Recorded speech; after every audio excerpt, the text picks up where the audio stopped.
Hey, Armand here with your astrology forecast for the week of February 3rd, 2020. It's the week of the Leo full moon, which we'll get to in just a minute. So we start the week, though, with the moon in Gemini, Monday, Tuesday into Wednesday morning. It should be a very good period. The moon is waxing, very good period for communication, sharing ideas, socializing, just socializing, just socialize, enjoy yourself. We have basically pretty good energy coming off of this Gemini moon. It's good for initiating things. The one reason I'm hesitating is that Mercury has entered the shadow of his retrograde, which is going to start in mid-February. We'll keep talking about it as we go along every week, but it's going to happen. And Mercury goes into Pisces this week and early in the week. And Mercury in Pisces tends to be a little bit of an issue to begin with. And then he goes on to retrograde. So we have a little bit of the sense of you should be careful about things. However, Mercury will also make a nice sextile to Uranus when he gets into Pisces. This is on Tuesday.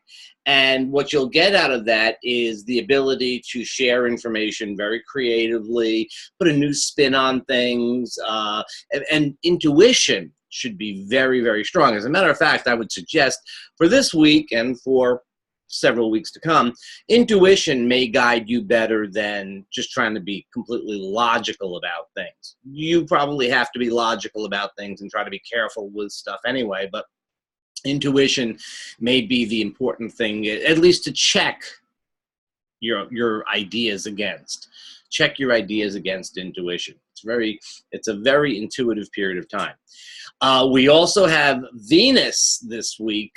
Venus is going to make a nice aspect. She is going to sextile Saturn, and that sort of helps after, well, I don't know if it helps. It resonates with the aspect she made on the weekend where she was sextile to Pluto. And so Venus sextile to Saturn in a waxing sextile, it suggests the ability to go forward with things in terms of relationship. Probably, maybe with Venus at the end of Pisces, it has more to do with just generally socializing. Great for creative projects.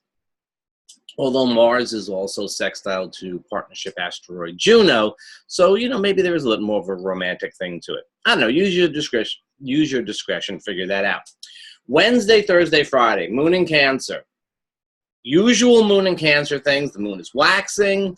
That's good. It's probably good for continuing on with projects and stuff that are already underway.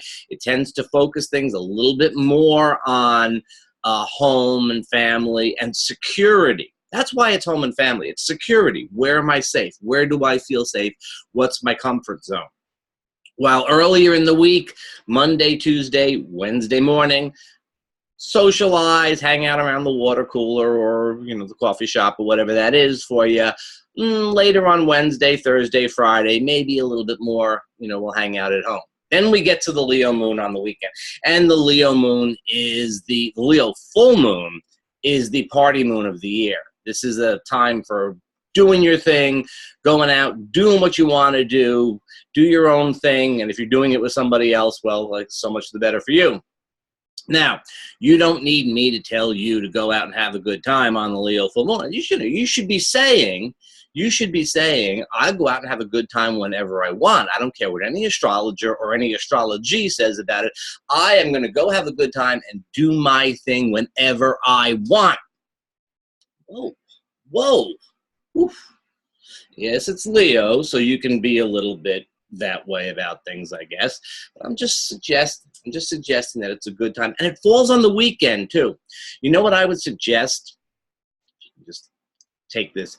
If you have Valentine's Day plans, if you're, seeing somebody or something like that, or in a relationship, or married, I suppose, and you want to go out on Valentine's Day, do it on the weekend. Do it on the 8th, 9th.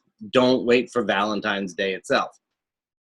I mean, Valentine's Day on the 14th will be fine. There's nothing wrong with it or anything like that. But, why not take advantage of the Leo full moon?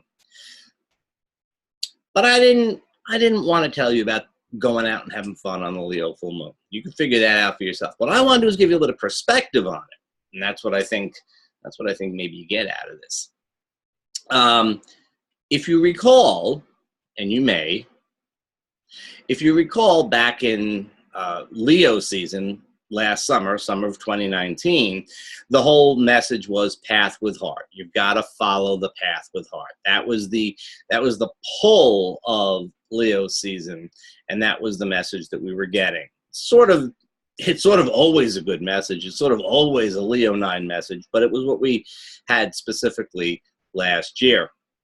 And then Virgo was about figuring out how to make that happen. You know, now that I know where my heart is, how do I make that happen?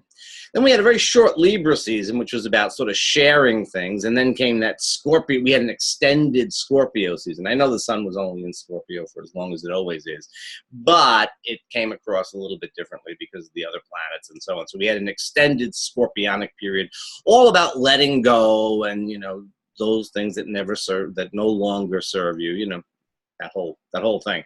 It's true, though. It's true. And that was a big thrust in the fall, going through, assuming northocentric, you know. It was a big thing in October, November, and into December. And then we got sort of swept up in the collective, lots of stuff going on in the collective. And at the eclipse on December 25th, 26th, we kind of got this renewed sort of like, oh yeah, this stuff isn't working. I got to go forward. It was almost like reminding us back of that Leo season path with heart. But this time it was more like, I got to put this into action. I got to really make some changes. Now at this Leo full moon, we do a bit of assessment, right? What have we done? What have we done since last summer? And what have we done since December? What have we done since we got that sense of we got to go forward, right? We got to make changes in life, got to go forward. That's been the theme on different levels, different iterations of it.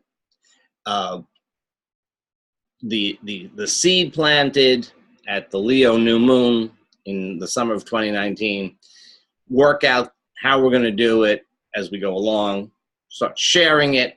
Then we had to let go of a bunch of stuff. Then we got reinvigorated with the whole project, distracted by a lot of stuff. As we go through February, especially this first week of February, especially at the Leo full moon, we are at a point of assessment and redetermination. Right? How have we handled this impetus towards doing our own thing, following the path with heart? And where do we need to sort of reinvest? Where do we need to adjust things? That's this Leo full moon. So, you know, you go out and you have a really good time and you hang out with friends or whatever the thing is for you. Don't let me tell you what to do. But you go out and have a good time, or you stay in and have a good time. And the other side of this that should come up on the weekend is to look and see, okay, am I doing what I should be doing? Am I following my path with heart? That's the question for this Leo full moon. That essentially is what we're going to be working on through most of February. February is a time for working at things on the personal level. The collective stuff is still going to jangle out there as it always does, but the tidal pull is going to come more towards our personal lives in February, and we're getting a good start with it this week. So it's a time to reassess where you are with things, decide where you need to reinvest yourself, and yes, decide where you need to divest yourself of things that no longer serve you. And do that, and we'll talk about it more next week. Bye-bye.